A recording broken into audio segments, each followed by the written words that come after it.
Computer-generated chess problem 2726 by Chesthetica.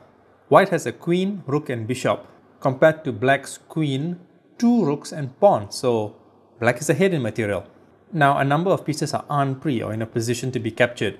The rook on a3 by the rook on a4, the rook on c3 by the queen on d8 by the queen, the bishop on b3 by either rook. It seems like in this position, the obvious thing to do is capture this free queen, maybe just promote it. But after rook on the a file captures bishop, maybe queen to e8 check, king to c5, rook to g4, rook to h3 check. Black still has two rooks, so this position is not a given for white. King to g6, b5, black also has a pawn, so there's a threat of promotion. White has no pawn. King to g7, rook on the h file to c3. As long as the rooks are paired together, they stand strong. Queen to b8, maybe rook to c4, hoping to exchange. Instead, white tries rook to g5, check.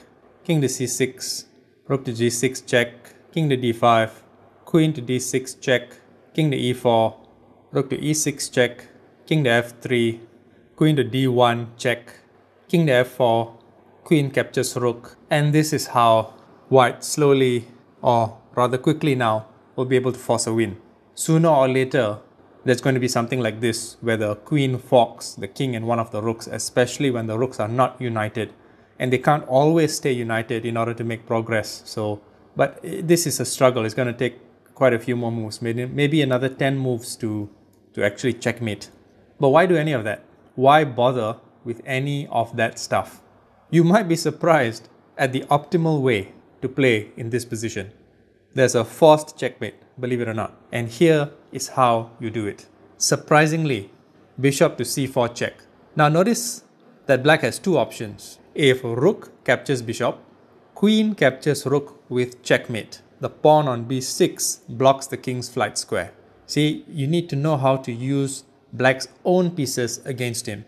But black can play king captures rook. So white is essentially sacrificing a rook here. Has he blundered? Not at all. Because of queen to c6 check.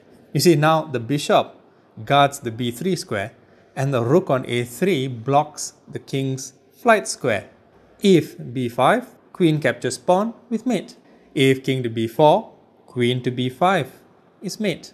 Both rooks, again, blocking the king's flight squares.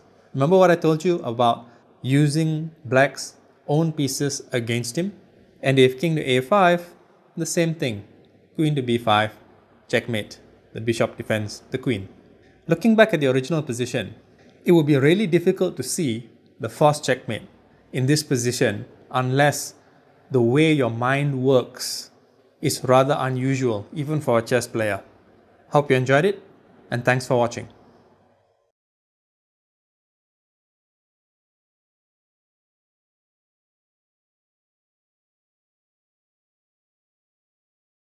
Chesthetica's Book of Chess Constructs, Volumes 1 through 5.